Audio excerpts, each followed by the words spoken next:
Comment cesser de se sentir nul? 6 clés dans cette vidéo. Bonjour, je suis Noémie de Saint-Cernin, je suis coach conférencière, auteure de plusieurs livres qui apparaissent sur votre écran et que vous pouvez retrouver dans n'importe quelle bonne librairie. Et j'accompagne des hommes, des femmes et des parents à une vie plus épanouissante, plus joyeuse et surtout à éliminer toutes ces souffrances et toutes ces casseroles qu'on se trimballe et qui nous pourrissent la vie. Le but de ma chaîne, c'est de vous offrir des outils et des conseils pour vous aider à avoir une vie plus joyeuse, plus pleine et plus épanouissante. Dans cette vidéo, on va voir mes 6 clés pour arrêter de se sentir nul. Alors, est-ce que ça vous arrive de vous dévaloriser tout le temps, de vous sentir nul et d'en souffrir forcément? Alors, si c'est votre cas, cette vidéo va beaucoup vous aider. Si on se sent nul, c'est parce qu'on se compare aux autres en fait. Voilà. Si on n'avait pas d'éléments de comparaison, on se sentirait moins nul. Le problème, c'est qu'on passe son temps à s'évaluer par rapport aux autres. Et on n'est pas du tout, mais alors pas du tout, objectif. Pourquoi? Parce qu'on voit des autres des choses qu'on surévalue en fait. On donne beaucoup d'importance aux qualités qu'ont les autres et du coup, on a l'impression qu'ils sont mieux que nous. En fait, on n'a pas tous les mêmes talents dans la vie. On n'a pas tous les mêmes compétences, on n'a pas tous les mêmes aptitudes, c'est vrai. Certains courent plus vite, d'autres sont plus grands, d'autres sont plus doués de leurs mains et d'autres sont plus agiles, par exemple. Peu importe, mais on a tous des qualités et c'est juste qu'il ne faut pas faire un référentiel et un jugement de valeur. En se comparant, c'est ce qu'on fait. En fait, ce qu'on dit, c'est telle personne est plus jolie que moi, donc moi, je suis moche. Mais ce n'est pas vrai, en fait. Cette personne est plus jolie d'abord par rapport à quels critères?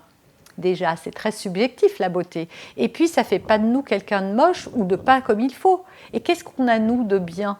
Parce que peut-être que cette personne, elle est jolie, mais il lui manque forcément. Parce qu'elle aussi, elle n'a pas tout.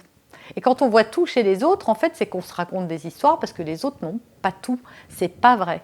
La deuxième clé, c'est d'arrêter de penser qu'on n'a que des défauts et qu'on n'a pas de qualité. C'est vrai que peut-être que dans votre enfance, moi c'était mon cas, on vous a dit des choses qui ont pu vous faire croire que vous n'aviez que des défauts parce qu'on vous a beaucoup montré du doigt et critiqué vos manques. C'est ce que font en général les parents, c'est comme ça qu'on a été élevés, c'est-à-dire qu'on nous montre, et à l'école y compris, ce qui ne va pas. Tu n'as pas écrit assez bien, voilà, il y a toujours des oui mais, même les bons élèves n'y échappent pas. Ah oui, tu as des résultats extraordinaires, mais tu pourrais être plus concentré, mais tu peux mieux faire, mais. Et du coup, on retient que ces mais. Et souvent, on pointe du doigt ce qui ne va pas. Ah, tu n'as pas assez bien fait ceci, machin, etc. Et plus les parents n'ont pas été assez valorisants, et plus nous, on s'est construit sur une image comme ça, d'évaluer de nous-mêmes.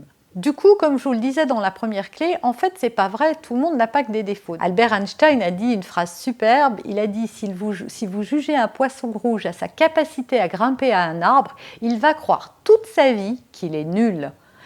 C'est ça en fait. Quand on passe son temps à ne voir que nos défauts, en fait, on ne voit pas, on s'évalue, comme je l'ai dit dans la première clé, et du coup, c'est ce qui nous empêche de voir que nous aussi, on a des qualités, que nous aussi, on a de la valeur, que nous aussi, on a des atouts. Et donc, même si, quand on était petit, c'était pas ce que faisaient nos parents, il est toujours temps pour nous de valoriser ces atouts et d'être enfin convaincus que oui, nous avons nous aussi des qualités, des talents, des aptitudes. Sauf que, comme pour nous c'est facile souvent ces talents, on trouve ça simple, on a l'impression que tout le monde sait faire. Moi par exemple, je sais très bien bricoler. Et j'ai toujours été très douée avec mes mains, voilà, c'est comme ça. J'ai aussi bien nourri cette qualité-là, et ça compte. Et du coup, quand les gens me disaient « Oh là là, mais t'arrives à faire ça », pour moi, c'était tellement facile que je ne comprenais pas, donc je ne le valorisais pas du tout. Il m'a fallu du temps pour comprendre, et des années de travail, de développement personnel et de relever l'estime de moi-même pour me dire « Mais si, en fait, tout le monde n'est pas capable de faire ce que tu fais. Tout le monde n'est pas capable de comprendre si vite comment ça marche ce truc-là, parce que toi, oui, tu as peut-être une compétence que d'autres n'ont pas, c'est cette facilité de comprendre et de mettre en pratique quelque chose de manuel très rapidement. Donc pensez-y, il y a des tas de choses que vous faites, que les gens vous le disent, oh là là, ceci, cela, et vous dévalorisez ça complètement parce que c'est simple pour vous. Et en réalité, là se cachent vos trésors. La 6e clé, c'est la dévalorisation. Voilà. Si nous-mêmes, on passe son temps à se critiquer, ben forcément, ça ne va pas nous aider à nous sentir mieux. Et ça va renforcer ce sentiment d'être nul. Donc il faut cesser, quand quelqu'un vous dit « Ah, t'es jolie », on ne dit pas « Ah ben non, c'est parce que j'ai mis du maquillage ». Quand on dit « Oh là là, ce plat est délicieux », on ne dit pas « Ah non, mais c'est facile, tout le monde peut le faire ». Quand quelqu'un vous dit « Oh là là, j'en reviens pas, mais alors, qu'est-ce que t'es doué pour l'organisation », on ne dit pas « Ah non, mais c'est bon, quoi, c'est rien du tout, tout ça ». On arrête de se dévaloriser. Ça ne veut pas dire qu'il faut se faire gonfler les chevilles et tout à coup nourrir l'ego. C'est pas ça. Il ne s'agit pas d'en faire des tonnes, mais simplement d'avoir conscience et d'accepter les compliments et de commencer à s'en faire parce qu'il est temps. Autre clé, c'est de s'accepter tel que nous sommes. Bah oui, souvent quand on se trouve nul, on ne s'aime pas en fait. Parce que sinon on ne se trouverait pas nul si on s'aimait un peu. Réfléchissez. Si vous trouvez nul votre ami, c'est que vous ne l'aimez pas. Si vous trouvez que vos enfants sont nuls, c'est parce que vous ne les aimez pas. Quand on aime quelqu'un, on ne le trouve pas nul. On voit justement chez l'autre toutes ses qualités, toute sa lumière. Donc arrêtez de tourner votre regard sur ce qui ne va pas et cessez de ne pas vous accepter. Alors comment on sait qu'on ne s'accepte pas? C'est quand on veut changer. C'est qu'on cherche à changer des choses en soi parce qu'on les déteste. Commencez à aimer, y compris vos défauts. Ça vous aidera à vous sentir moins nul. Et même si ce n'est pas simple, parce que parfois on se dit « Oui, mais si je commence à aimer ça chez moi, ça va le renforcer. » Non, ça va juste vous aider à mieux vous aimer, à mieux vous accepter. Et ça, c'est vraiment le début pour se sentir moins nul et donc s'aimer plus. Avant-dernière clé, valorisez chez vous ce que vous faites de bien. Arrêtez de passer à côté de vos victoires, de vos succès, même si elles sont toutes petites.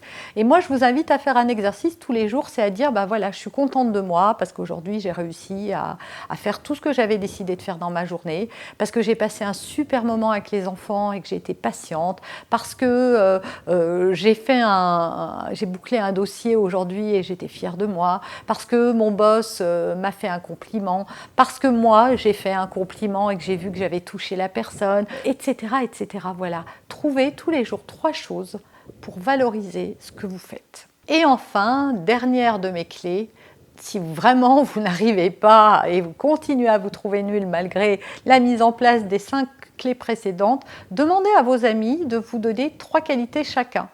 Et vous allez être surpris, vous allez vous rendre compte qu'en fait les autres voient chez vous des choses que vous ne voyez pas, vous ne valorisez pas comme on l'a vu, que vous trouvez trop simple, donc pas très intéressante. Parce que souvent quand c'est simple pour vous aussi, vous pensez que tout le monde sait le faire, donc vous vous dites tout le monde sait le faire, donc ça n'a pas de valeur. Et ce que vous n'arrivez pas à faire, ce qui vous pose plus de soucis, ça vous l'encensez. Alors il faut savoir que ça ne sert à rien de s'acharner à devenir bon dans un truc dans lequel on ne l'est pas. Autant renforcer ses forces plutôt que de peiner. Ça ne veut pas dire qu'il ne faut pas chercher à s'améliorer du tout sur des points d'amélioration qui nous posent problème. Oui, mais sachez que ça va vous demander plus d'efforts. Donc autant grossir ce qui est déjà un inné, un acquis chez vous, parce que c'est ça qui va faire la différence et qui va vous faire prendre conscience qu'en fait, vous avez des tas de talents, des tas de forces et que non, vous n'êtes pas nul. J'espère que cette vidéo, ça vous aidera à vous sentir moins nul quand même. En tout cas, si vous l'avez aimé, likez-la, un petit pouce avant de partir. En tout cas, si vous voulez m'encourager, si vous aimez ce que je fais, si vous aimez mes vidéos, ne partez pas sans me laisser un pouce, sans me laisser un commentaire ou sans vous abonner ou partager cette vidéo parce que c'est ce qui va aider le référencement sur YouTube. Voilà, moi je fais ces vidéos, ça me prend du temps, de l'énergie, mais j'ai beaucoup de plaisir à partager avec vous. Mais si c'est pas plus vu que ça risque moi aussi de me décourager, de me dire à quoi bon, autant passer ce temps-là à faire autre chose. Je vous remercie de m'avoir écouté jusqu'ici. Téléchargez gratuitement mon e-book si vous voulez aller plus loin et moi je vous dis à très bientôt dans une prochaine vidéo.